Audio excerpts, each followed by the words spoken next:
Hey Raghunath, tell everyone about our Patreon community. Sure, Kaustubha.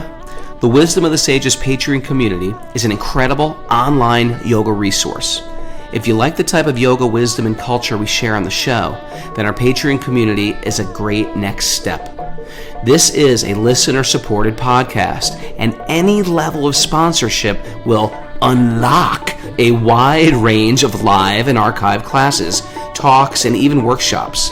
Raghunath teaches, I teach, and we have a host of other excellent teachers on topics ranging from yoga philosophy, asana classes, storytelling, Ayurveda, kirtan, cooking, meditation, and a lot more. We even have an incredible online Bhakti 12-step recovery group. So if you want to check it out, go to patreon.com/wisdom of the sages. All right, let's get it on. Om Namo Bhagavate Vasudevaya. Om Namo Bhagavate Vasudevaya. Om Namo Bhagavate Vasudevaya.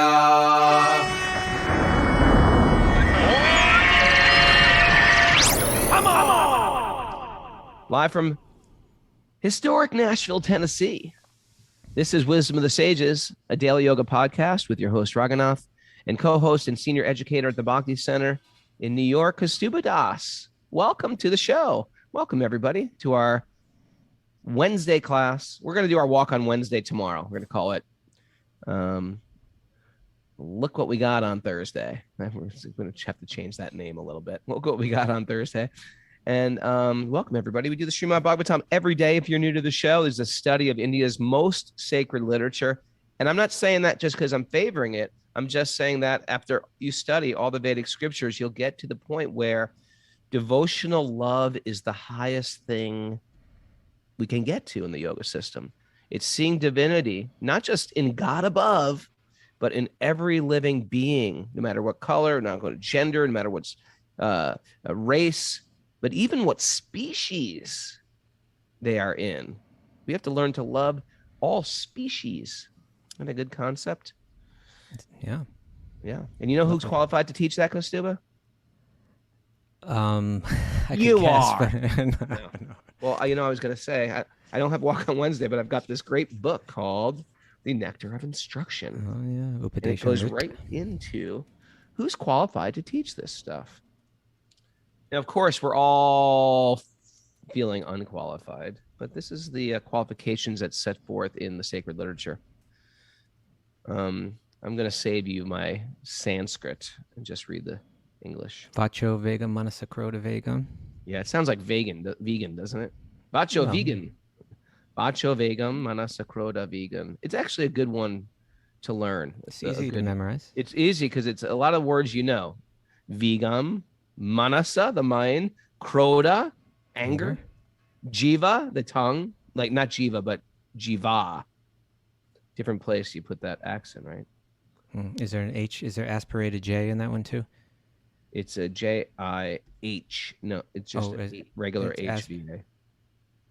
And aspirated. I don't know what that even means. Like, yeah. Anyway. A sober person who can tolerate the urge to speak. Huh? That's hard. I can't do that. I shouldn't be teaching this. Maybe we should have stopped with sober. A sober person who can tolerate the urge to speak. See, that's what I'm working on. That's my Himalayan peak to climb in this lifetime. A sober person who can tolerate the urge to speak. The mind's demands. It's another fail for me. Okay. The actions of anger, lost my cool this week twice, and the urges of the tongue, belly, and genitals is qualified. Kaustubha just hits a big gong. I'm not judging anyone here. No, it's okay. It's okay. Okay, I'm just start from the beginning. This is an important verse. A sober person who can tolerate the urge to speak, the mind's demands, the actions of anger, and the urges of the tongue, belly, and genitals is qualified to make disciples all over the world. Huh? So once you can control those things, then the voice gets louder. The inner voice of God speaking to us, directing to us. If we can't control those things, Then those things start to control us, and it's like a big muddy pond. You know, I have a little. You ever jump in my pond in my backyard? Sure, many times. Yeah, it's great, isn't it? Snake in there. There's a snake. It's a in snake. That pond. There's a snake in there, but we're friends. We're close. Okay. But anyway, this pond is. By the way, this isn't like a big thing. Yeah, it's not a big thing. It's not like Mara just gave me a look. Don't make fun of my pond. I get a little take it personal. It's just like it was whoever lived in the property before had a giant excavator. He dug out this hole. You hit a spring, and it's small. It's like the size of your apartment or smaller, half the size of your apartment. Yeah. And it's deep. It goes up to your head. We have a log that goes across it, and we push the kids off the log, and it's lots of fun. And it's cold because it's spring fed, but it's got a clay bottom. And so if you let that pond stay for 3 days, it is like crystal clear. You could drink it because it's coming from the water. But once the dog jumps in or I jump in or something, then you stir up and it looks like sort of it looks like a cream and coffee. And so this is the mind. It's just like stirred up. And what stirs it up? The tongue, belly, the genitals, the minds, the anger, the urge to speak about whatever. It just stirs up, right? You, my friend Kaustubha, you are like that placid pond 3 days later. I'm the dog jumping in. Woohoo! And you are Mr. Placid. I'm not. You see, you're perpetrating a fraud right now, Trying to, Any case. That's the narrative we follow here at Wisdom of the Sages. Okay. Any good announcements we got going on? We have a Bhakti recovery group meeting at 1:00 today, and a second women's Bhakti recovery group meeting tonight at 9:30 p.m. Eastern time. Second. Do you want to do a Sweet Baby Krishna, Raghu? You haven't done one in a while. Thanks for the pressure. You're welcome. And I would really like to do one, but here's the deal. I'm doing a program tonight in Nashville. I'm doing one tomorrow night in Nashville, and the next night I'm flying in to Texas. And then I have 2 programs. I'm teaching 9 hours a day in Houston. And so it's out of the question. How about that? Okay. Although I love doing it. I'm sorry. Maybe we could also announce Sunday we'll have Dhriti Dasi, the exceptional Bhakti artist, interview. Exceptional Bhakti artist interview. Yeah, that's exciting. I can't be on the show because I'm teaching. But Kaustubha is going to interview, and I really want. And she was one of the persons that was sort of got into Bhakti from an important Shiksha guru of mine, Stephen Rosen, aka Satyaraj. And they were Prabhu. high school friends. They were high school friends, and yeah, so that should be great. And she's a phenomenal artist. You got to Google her. And then also, I think Saturday would be a day off then, because you're not here on Saturday, right? Yeah. Well, something happened to your microphone, Raghu. Something very strange happened. We're getting really weird sounds.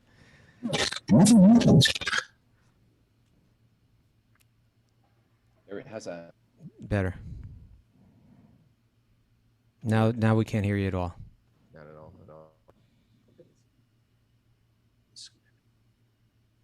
Can't hear you. I did nothing. Okay, I can hear you now. Now I can't. All right, why don't we go ahead and... You talk. Yeah, why don't we go ahead and get this show started? You do the secret mantras. Okay.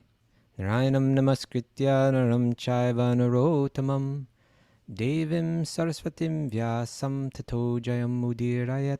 Before reciting the Srimad-Bhagavatam, we must first offer obeisances unto Narayan. To Lord Narayan. To Lord, all right, Narayan. You're fired. You're never unto Narayan Rishi, the supermost human being. Unto the goddess Saraswati, the goddess of learning, and unto Srila Vyasadeva, the author. Take it. Nasta prayeshva bhadreshu nityam bhagavat sevaya bhagavati uttama shloke bhaktir bhavati naishtiki. By regular attendance in classes in the Bhagavatam and by rendering service to the pure devotee, all that is troublesome to the heart will become eradicated, and loving service to the Supreme Lord, who is praised with transcendental songs, will be established as an irrevocable fact. Om Gyanat Tamarandasya Gyananjana Shalakaya Chaksurun Militam Yena Tasmai Shri Gurave Namaha. I was born blind in the darkness of ignorance, and my spiritual master, my teachers are opening my eyes with a torchlight of knowledge. I offer my obeisances at their lotus feet. Jai. We are reading from the Srimad-Bhagavatam. Indeed. Indeed. Okay. And I can't remember where. Mara, what do you got? Canto 3, chapter 27. The last thing we read was text 13. Yeah. Alrighty. Text 14. 27. Text 14. All right. So this is, we're at a good spot here. Although a devotee appears to be merged in the 5 material elements, the objects of material enjoyment, the material senses, and the material mind and intelligence, he is understood to be awake and to be freed from the false ego. Okay. Although a devotee appears to be merged. Yeah, so we've been hearing about all these different, this whole list of material ingredients which are mentioned here. The material senses, the mind, the intelligence, the objects of the senses, the 5 material elements. You know, the whole Sankhya thing is laid out here. Mm-hmm. And it appears that the yogi, you know, the Vaishnava, the Bhakti-yogi, it appears that we're trapped in that. You know, well, you're in a body, you're communicating to the world through a mind, and you're perceiving the world through your senses of knowledge acquiring senses, engaging with the world through the senses of action. Seems like you're just as caught up as anyone, but it's saying that you can be in the matrix, but be free of it. You can be in this world operating with all this equipment, but you can be awake. And be freed from the influence of false ego, which means I identify with this body. I identify with this equipment as being me. Prabhupada breaks it down nice in the commentary. This is one little section of it. He says, the part and parcel is meant to serve the whole. This is individuality, right? Like the part is meant to, the leaf is meant to serve the tree. The leaf has its own individual identity, but its identity is also intrinsically connected with the tree itself, right? It's a leaf, right? It has you give it a name, it has its own identity, but its identity is also understood intrinsically. In other words, its identity can't be separated from the tree. And so the part and great analogy. Yeah, the tree and the leaf and the tree. I mean, there's some weaknesses in the analogy in the long run, but it's pretty. It's helpful. Being an analogy. It's not the exact thing. It's like if I open up this computer and I take out some. I don't even know what's in a computer, but take out some wire. Are there wires in computers? I take out a wire, or a little battery maybe is in there. I don't know, a AAA battery or something. I take that. No, not a AAA. All right. I take out a key, a key of the computer. How about a key of a piano? I'll take out a piano key, and I say, hey, here you go. Here, Katie Bell. Here's a key of a piano. First of all, if you're not even that familiar with what it is, you're like, what the heck is this? Better analogy, a hammer of a piano that hits the string. I take that, I rip that out of a piano, I give it to Katie Bell. I say, here, Katie Bell. And she's like, what the heck is this? Not only does it not be able to perform its actual function, it almost is useless. If I gave Katie Bell, right, a hammer of a piano, she'd be like, thanks for nothing, right? But if I gave her a piano, see, once that key is engaged in its appropriate service, it not only becomes fully utilized, appreciated. When this is getting to, we've discussed before, but the meaning of dharma, right? In other words, the key was that piano hammer was carved by someone who, in mind, right? The intention of the carving of that key or that hammer was to play a note on a piano, right? Like that was the whole design. We are a bunch of piano hammers trying to enjoy the material world, not really understanding what to hit, what to do. It was just like we could be hitting beautiful our notes. Life. We could be hitting beautiful sounds, making beautiful music together, Kaustubha, you and I. But instead, we're like running around, banging the material world, sad. Okay, so when we find our dharma, we're hitting that note. Things resonate. Things sound beautiful. Okay, so the part and parcel, in your analogy, the hammer of the piano, is meant to serve the whole, the larger piano. This is individuality. Like each key has its individual note that it's hitting. It has its own. It's an individual hammer. But It plays. But again, its identity is tied to the whole. So this is individuality. You know, Prabhupada actually had the best analogy, and I'm not Yeah. sure if it was his or he took it from somewhere else, but he had this hand. He had the idea of the hand, It's another one. and all its wonderful, it's all its wonder and coolness, right? Is part of the body, and it derives enjoyment from taking care of the body. How does the hand take care of the body? Well, it nourishes itself by feeding the mouth. It serves the mouth, and the mouth passes the food on. Now you're going to hear my biology, my understanding of biology. Anyway, we get nourished from the mouth serving, or the hand serving the mouth. Now, Even the hand gets nourished. Even the hand itself gets nourished, right? Yeah. Here's where the analogy gets good. If you were to separate the hand from the body, suppose, we did this before, right? We talked about your delicate hands. Yes, right. Kaustuba's got if you know Kaustuba, the first thing you should say is say, Hare Krishna, Kaustuba, nice to meet you. Then go right to his hands. He's got very beautiful model-like hands. He could be a hand model. Right. And they're very delicate and attractive. Now, if you were to take, and I hate using this analogy on you because I love you, but if we were to take your beautiful hand and sever it from your arm and just throw it in the middle of the yoga studio, we'd be like, and someone was to come in for yoga in the morning and saw that hand, they'd be like, even your beautiful hand, it would look quite ghastly. It would. Because, and here's where the analogy gets really good. When we are separated from source, when we don't recognize that we are part of something bigger, we are not the whole, we are not the center, we are meant to serve the center.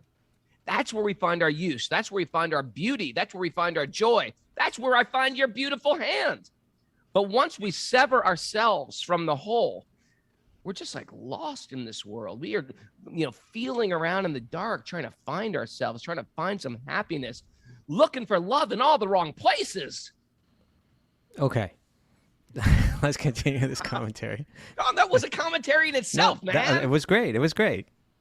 Okay. So, and continuing here. Now you want the Acharya's commentary? All right, fine. We may as well check his out too, right?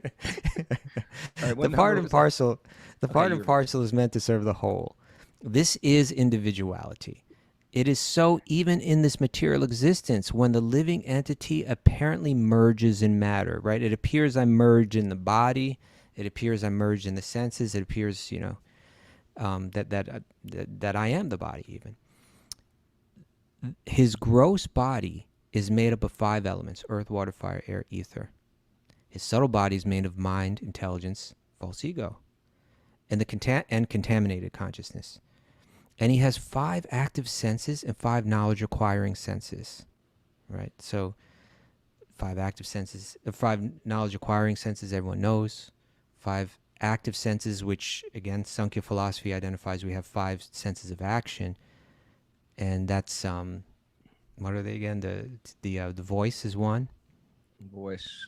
The ability to move, like they'll say the legs, but the ability to move is another. The hands, the ability to grip is another. And then the organs of generation and the organs of evacuation. These are the 5 senses of action. So Prabhupada's breaking that down here. So we're within a body that's made up of all of these different 24 elements. And then he says, but even while merged in the 24 elements of matter, he can keep his individuality as the eternal servitor of the Lord, right? I can remember I'm a piano key and what I'm meant to do, even though I'm moving around in a world that's giving me all different kind of opportunities, or even as we were reading, as you read in the verse that you read in the beginning, urges, right? Urges of the mind, urges of the tongue, urges of the genitals, urges to speak, controlled by anger, all these different things. I can still remember and operate as if I'm the piano key and I have a particular role that is what I'm designed for. Right?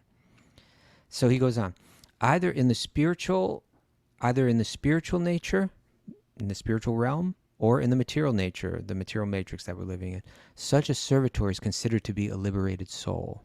This is the explanation of the authorities, and it is confirmed in this verse. Beautiful. Okay.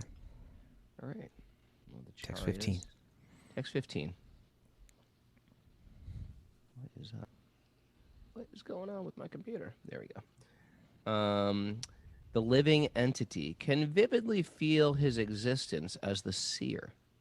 But because of the disappearance of the ego during the state of deep sleep, he falsely takes himself to be lost, like a man who has lost his fortune and feels distressed, thinking himself to be lost. Okay. Interesting, right? Two analogies used here. Yeah. But we can also read a little bit what Prabhupada says here. He says, a person who has lost a great sum of money may think that he is lost. Right? Right. You can actually really distress a person. Yeah. Right. Everything's finished now. Oh my God, what am I living for? My life is over. People were jumping out of the skyscrapers in Manhattan when during the Great Depression, right? It wasn't that many, but it was exaggerated. But yes, but people, some people did. oh, Some people did. Mr. Urban Legend guy over here. I'm just like a mythbuster, fact checker. Mythbuster, Snopes, or was it Snoops or Snopes? Raghunath. He's the guy at the party that's trying to break those things up. How many did jump? I think it was only like 4. Oh, only 4. Okay. 4. But it's the but point still, is the it same. illustrates the point. People lose their money. They feel like I've worked so hard for this. I've been betrayed, or what the hell happened, and what am I going to do with my life? My identity was invested in my wealth and worth. Yeah. So he goes on. He says, a person who has lost a great sum of money may think that he is lost, but actually he is not lost. Only his money is lost. But due to his absorption in the money or identification with the money, he thinks that he is lost. Similarly, when we falsely identify with matter as our field of activities, we think that we are lost, although we are not lost. Okay, that was one example. Right now, the next. As soon as a person is awakened to the pure knowledge of understanding that he is an eternal servitor of the Lord, with his own real position is revived. A living entity can never be lost. Okay, now here's the second one. When one forgets one's identity in deep sleep, they become absorbed in dreams, and they may dream that they are a different person, or they may think themselves lost. But actually, the identity is still intact.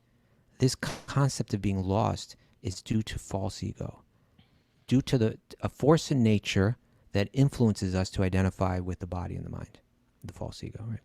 And it continues as long as one is not awakened to the sense of their existence as an eternal servitor of the Lord. Okay. Alrighty. Text 16. When, by mature understanding, one can realize his individuality, then the situation he accepts under false ego becomes manifest to him. Okay. Right. So we could realize all of this, right? We can come to a mature understanding. We can cease to embrace a false narrative that one, I'm this body, or two, that I'm lost, because once we identify with the body, we're going to, at least on occasion, feel that, sense of being lost. I'm really glad we're reading the Bhagavatam together like this, because if this was me just reading alone, so many of these I wouldn't even like, next. But just like, next. I don't even get this one. Next. It's good to go back and forth, tease it out a little, and some things speak to me, some things don't speak to you. Yeah. And this, right? There's different ways to read too. We're still getting photos. People are sending us, they received their sets of Bhagavatam. Yeah, that's great. And there's different ways you can read. Like, you could look at that and say, my God, I'm never going to get through it. And then we can recommend, hey, you read, again, I think you read 60 verses a day. You'll get through it. And that doesn't necessarily have to, you don't necessarily have to include the commentaries. You know what's really cool is Eddie Stern did it. He did it. He gave him that set of Bhagavatams, and he read through the whole thing. He's that kind of guy, he's that kind of guy. Like that. I'm going to read 60 verses a day, and he just finishes the whole darn Bhagavatam. And most people don't do that kind of thing on their own. But if you get a partner, just like you're saying, right? If you get a partner, say, okay, let's the two of us read 60 verses a day together. Okay, right? Here it goes. That takes about 25 minutes or something like that. Finishing the Bhagavatam in the sky, just the two of us, Kaustubha, you and I. So you can do it in a year if you do that. And you can read 60 verses and maybe one commentary, something like that, Yes. But I was saying, but there's different ways you can read too. Like, it's a fact when in your mind you're thinking, I got to get through this. I got to get through this chapter. I got to get through this canto, or I got to finish this book, whatever it is. You do end up like just kind of like skipping over a lot of stuff, or like, just like, I don't understand. I'm just going to keep going. or you read whole pages, and if someone asks you immediately the next second, what did you just read? You're really not even capable of saying what it is that you just read. So another way to read is that you just go there to find something, right? Like, I don't know what I'm going to find today, but I just want to find something. And when I walk away, when I put the book down, I'm going to be able to share with someone what I found. Like, that's one way. And it could be the simplest thing. Right. It can be the most simple, basic thing. Like we just read, that like, hey, we can see our existence in this world is almost dreamlike.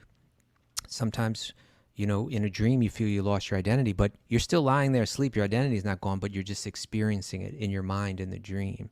Well, our existence in this world can be like that too, right? We have our spiritual, changeless identity, but it's almost like we're in a dream and we're feeling lost sometimes, but we should realize that we're stable. It can be as simple as that, but I got that today.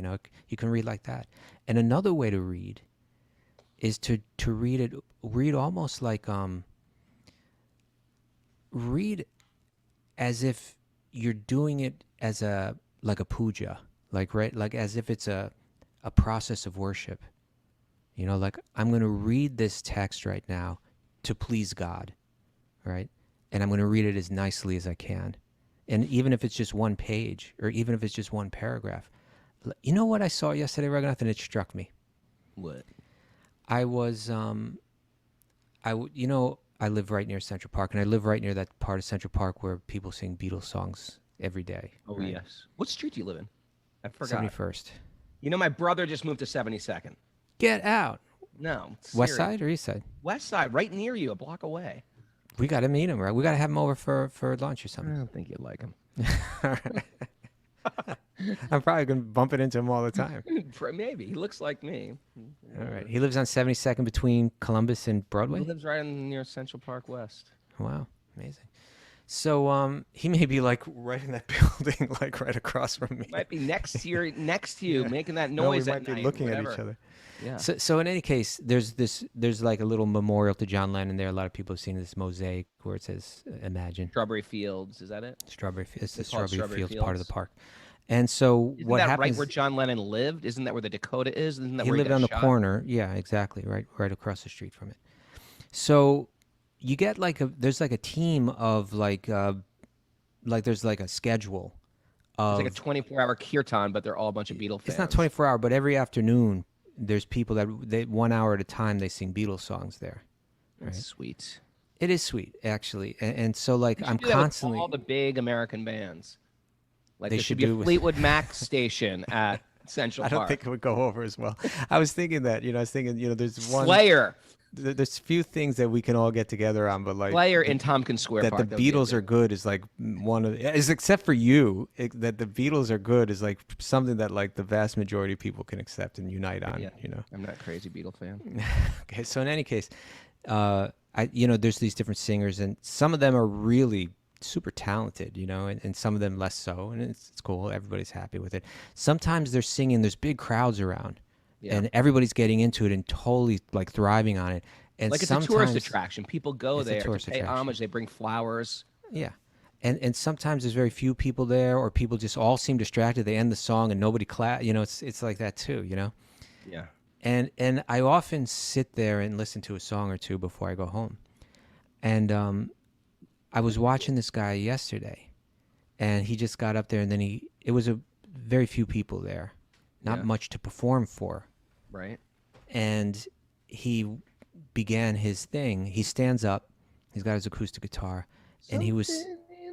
No, he actually sang the song "In My Life," which is one of the Beatles' most kind of like emotional, sentimental songs. I know it. Beautiful song. And I just saw that what he did was like there wasn't much of an audience to perform for, but I could see internally he made a decision.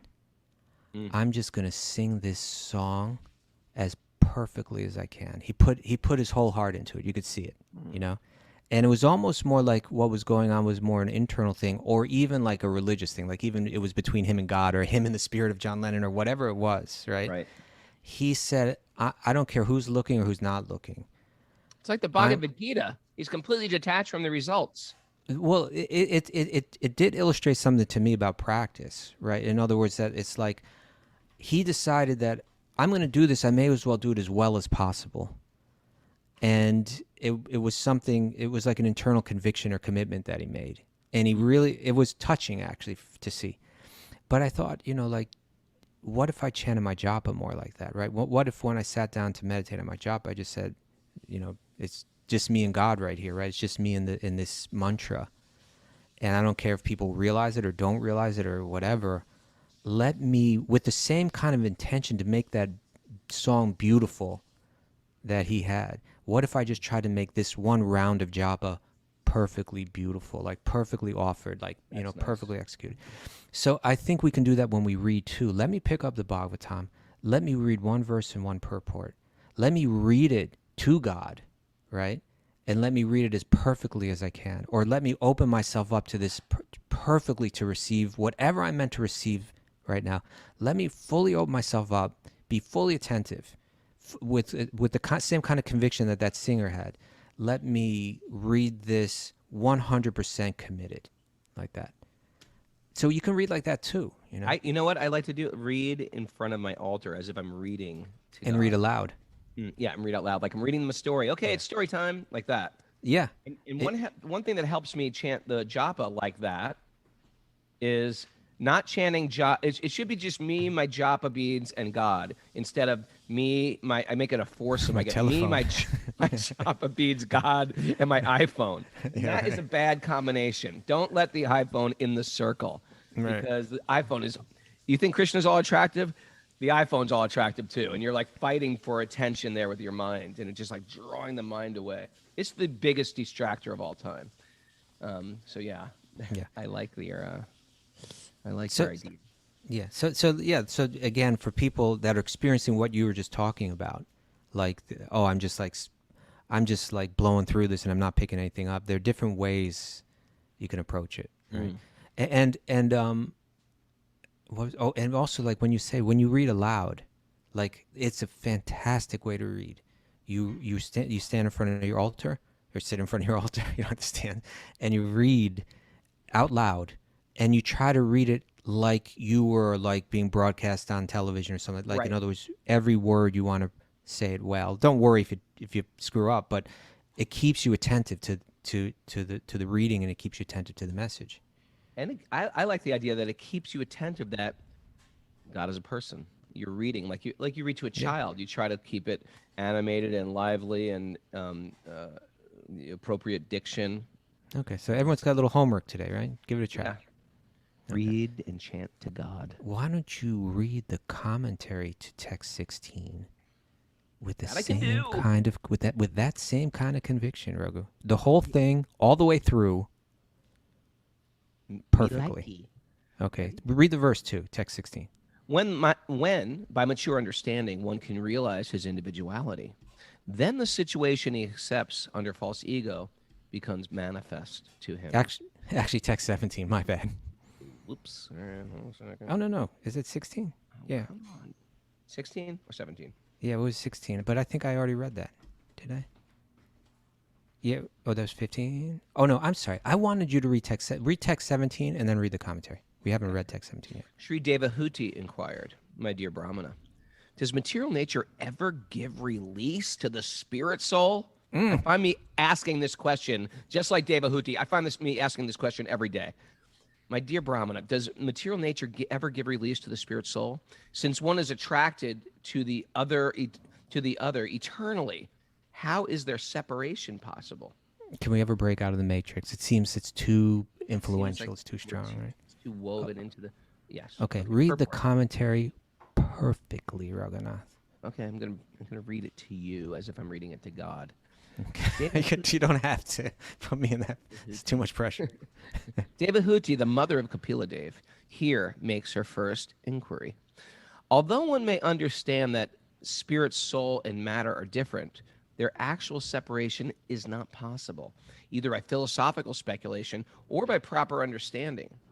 The spirit soul is the marginal potency of the Supreme Lord, and matter is the external potency of the Lord. The two eternal potencies have somehow or other been combined. And since it is so difficult to separate one from the other, how is it possible for the individual soul to become liberated? By practical experience, one can see that when the soul is separated from the body has no real existence. And when the body is separated from the soul, one cannot perceive the existence of the soul. As long as the soul and the body are combined, we can understand that there is life. But when they are separated, there is no manifested existence of the body or the soul. This question, asked by Devahuti of Kapiladev, is more or less impelled by the philosophy of voidism. The voidists say that consciousness is a product of a combination of matter, and that as soon as the consciousness is gone, the material combination dissolves, and therefore there is ultimately nothing but voidness. This absence of consciousness is called nirvana in Mayavadi philosophy, or Mayavad philosophy. All right. So in other words, the two words used in this verse are purusha and prakriti, right? Mm-hmm. Purusha and prakriti brahman na vimunchati karhichit. It seems that material energy and spiritual energy are, in other words, my own self and my body and mind, they seem to be, what's the word I'm looking for? Like they can't be removed from one another. They're just so tightly bound to each other. And so Prabhupada says in the commentary, like you take a body, once the soul's gone, there's no more life, right? Yeah. You take a soul, once the body's not there, there's no more life. It seems like it requires the two together for there to be life. And then Prabhupada at the end of the commentary is saying, it seems like life is the combination of the two, right? It's like at a certain, people will say this, consciousness is merely a combination of material ingredients, and when they're all just blended together in the right way, you have consciousness. Can you remove consciousness from the influence of the material energy? Is that possible? Just when I look at it with my senses, it seems almost impossible. That's what she's saying. Okay. All right. Text 18. Yeah. Text 18. As there is no separate existence of the earth and its aroma, or of water and its taste, right? There's not a separate existence. Mm-hmm. There cannot be any separate existence of intelligence and consciousness. They're like interconnected. In other words, consciousness here meaning the soul, and intelligence meaning, a faculty of the mind. It seems like the two can't be removed from each other, that one doesn't exist without the other. Text 19. Hence, love that word, hence, even though he is the passive performer of all activities, how can there be freedom for the soul as long as material nature acts on him and binds him?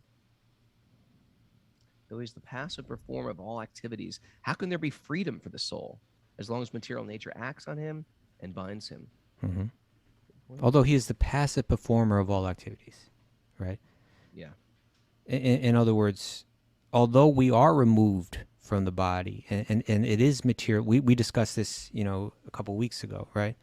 How is it that we're not the doer? We'll just look at the matrix, you can get an idea, right? One person is sitting down and they're plugged into a computer program, and it's the computer program that's carrying everything out, right?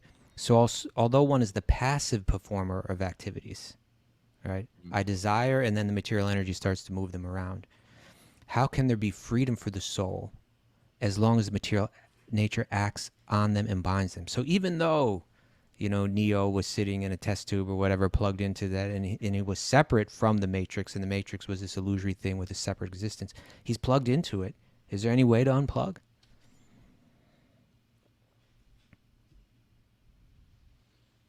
You can read the next verse if you like, or you can comment. I was like, what does he want? What does he want from me? Even if the great fear of bondage is avoided by mental speculation and inquiry into the fundamental principles, it may still appear again, since its cause has not ceased. You get that? What do we do about this? What do we do about this? Yeah, so in other words, when it says mental speculation, it's saying exactly what we're doing. It's speculation here, not like, well, the word's used in different ways, but speculation can also, maybe Mara, could you look up speculation quick? But there's another definition of speculation that's like, we generally use it to mean like guessing or something like that. Yeah. But speculation Having a can firm mean, answer, just like guessing. Yeah, guessing. but speculation could mean like deep thought about or something like that. Right? Yeah, here it says the forming of a theory or conjecture without firm evidence. Okay, so conjecture, right? So even though the great fear of bondage is avoided by exactly what we're doing here, let's analyze this. There's 24 elements. I'm separate from the elements. I'm observing the elements. Through that kind of conjecture, I may come to the conclusion, I'm not my body, right? I'm not my mind. I am free. But still, the way the material energy works, it drags us back down, right? It pulls us back in, right? The anxiety comes back, the fear comes back, the worry comes back, the desires, and the desires come back. Yeah. So how do you keep it? How do you keep that separation in the day to day? And she gives a clue here. She says, since the cause has not ceased, right? Like we may, you have to get to the very root of what the issue is. The Prabhupada mentions here in the commentary, says, one has to nullify the cause, and then the effect will be nullified. This is explained by the Supreme Personality of Godhead in the following verses. So now Devahuti has presented her doubt, you could say, to her guru. She's saying, everything that you're telling me about Sankhya philosophy, about breaking down this world into the different material elements, about understanding the mind and how it works, about how understanding that I'm eternal and I'm trapped within, connected with the mind and the body, which are all material. Ultimately, I'm free, even though I'm kind of, I'm trapped in this. I exist beyond it as free. It's almost like I'm in a dream and I can wake up from it. That all sounds great. But practically, it seems like it's very difficult to break free. And even if you do, you're likely just to get sucked in because the influence of the material energy is so strong. It seems like we haven't gotten to the real cause of the issue. Help me understand how we can address that. Now we're going to, depressing. How are we going to get out of this? It's not at all depressing because the answer, this is like, why it's depressing. This is, now that the question's been asked, the answer can be provided, so it's like the sun is rising here. It's not setting, it's rising, right? All right, good. And so, here. Yeah, and so now we're going to have a series of verses where Krishna speaks, or Kapila Dev speaks, and he begins to just speak again about how Bhakti Yoga is meant to be practiced. So it's answers like this that really lay out our path. Okay, this is 27. No, why skip 6 verses? 21. Okay. It's chapter 27. The personality of Godhead said, one can get liberation by seriously discharging bhakti, or devotional service, to me, and thereby hearing for a long time about me or from me. Right? By thus executing one's prescribed duties, there will be no reaction, and one will be freed from the contamination of matter. Okay. Even that verse right there is almost the whole process. I mean, the whole thing is almost right there in that verse, right? What did he say? First, he used the word again, I think. Let me check the Sanskrit. Did he say tivrena again? No, he didn't. But at least Prabhupada put it in there. Maybe he said it in another way. But he says, by seriously discharging bhakti, right? He says, so you practice bhakti with seriousness, with a certain intensity. Serving God, right? You make that your commitment, and thereby hearing for a long time about me, right? In other words, I make this a regular practice. We've been doing Bhagavatam here for how long now? What episode is this, Mara? 577. 577. And we're a month and a half off of 2 years straight, right? So in one sense, I mean, really it's longer because we were doing it before that, but you do it for a long time. I'm ready to hear Bhagavatam for years, right? I'm ready to engage in decades in this. I'm going to hear about and purify my mind through hearing about God through these authoritative, powerful, authentic texts. And then he says, and by executing one's prescribed duties, right? I'm a mother, I'm a father, I'm a husband, I'm a wife, I have a certain way I earn my living. Let me do that in a dharmic way. And if I do that in a dharmic way, all as an offering to God, then there'll be no reaction to it, right? In other words, it's the reactions to my activities that bind me to the mind and to the body, right? That make that connection, that make that connection tight. If on the one hand I'm purifying my mind through, and we talked about this yesterday, the day before, right? The object of meditation is given here, right? He says, hear about me, meditate on me, meditate on God, name, form, qualities, and pastimes, right? Do it for a long time. And at the same time, in your activities of the world, you're doing your prescribed duties. Let me be a good husband. Let me be a good wife. Let me be a good mother or father. Let me be, in my workplace, an honest, good person that's doing this with detachment, ultimately as a service to God and to those connected to God. Then there's going to be no karmic reaction to me. Now on the one hand, I'm freeing myself by what I'm hearing. And on the other hand, I've stopped binding myself by how I'm acting, right? Now there's going to be no reaction, and one will be freed from the contamination of matter. So the formula is given in one verse. There's going to be more. But even just in that one verse, it's like, just how one does that is the question, right? Like you were saying, will I be inspired to continue hearing?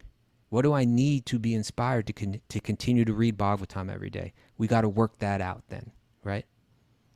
And what does it mean for me to be a good mother or father or husband or wife or business person? How do I understand that? Let's work together to try to understand. Let me find the right guidance to help me understand what are my responsibilities. And then as a group, let's encourage each other to live up to those responsibilities. And that's how we practice bhakti in a community. Yeah, the purport is really enlightening. Little Sridhar Swami. Sridhar Swami. It says Sridhar Swami, so he's one of the great masters who also did commentaries on the Bhagavatam, and he's the one when Prabhupada did his commentaries, Prabhupada referred to Sridhar Swami's. So it said Sridhar Swami comments in this connection that by association with material nature, right, association with matter, that alone doesn't make you conditioned. Conditional life begins only after one is infected by the gunas or infected by the modes of material nature. If someone is in contact with the police department, that does not mean that they are criminals, as long as one does not commit criminal acts. Even though there is a police department, he's not punished. Similarly, the liberated soul is not affected, although he is in the material nature. Even the personality of Godhead is supposed to be in association with material nature when he descends, but is not affected. One has to act in such a way that in spite of being in the material nature, he's not affected by contamination. Isn't that great? And that's what that's what the do's and don'ts, the yamas and the niyamas, the rules are there for. It's not to hinder our freedom. It's to make us move smoothly in this world, to enhance our freedom, to enhance our joy. We don't make rules on the highway just because there's some dominant force wants to keep us down. Right. We just want to flow smoothly. I want to get to work on time. I don't want to drive. I don't want guys just to cut me off and drive on the opposite side of the road and put my children at risk. There's rules to enhance freedom. And yeah. Well said, Raghu. Well said. Thank you. We're at 7:53. How are we doing, Kaustubha? You want to do another verse? Yeah. 22. This devotional service, this bhakti yoga, has to be performed strongly in perfect knowledge and with transcendental vision. One must be strongly renounced and must engage in austerity and perform mystic yoga. See, Kaustubha? There it says, giving me the thumbs up. In order to be firmly fixed in self-absorption. Okay, it's interesting. This is the positive form of self-absorption. In America, if you say, "Hey, you're so self-absorbed," we'll be like, "How dare you?" Yeah. No. You got to be self-absorbed. But the self is the spirit. And the true self, not the false ego or the body or whatever. Yeah. But when I hear this verse, it sounds like, okay, hold it. It sounds like things just got a little complicated, right? Because in other words, it has to be performed strongly. Oh, okay, I get that. Get serious. In perfect knowledge, well, I don't know if I have perfect knowledge. And with transcendental vision, well, isn't that what I'm lacking and what I'm trying to get? Isn't this why I'm here? Yeah. So what would be your response to that? I just got tripped up at the mystic yoga part. Okay. Really? I got to learn mystic yoga? Okay, if you order me, I will. But the way that I understand that is, in other words, there is a source of perfect knowledge and there's a source of transcendental vision. We need to stay connected to that. And that's where you need to have faith, right? In other words, if I'm going to practice spirituality, you know, so many people talk about it and so we experiment with it. You and I experimented with when we were younger in different ways, you know.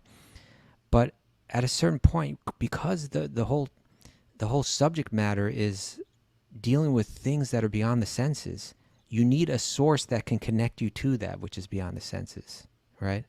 A source that's going to, you know, it's a lot of it, you know, there's the Sanskrit word achintya. A lot of it is inconceivable. And by inconceivable means it's not something that you can figure out by speculating, right?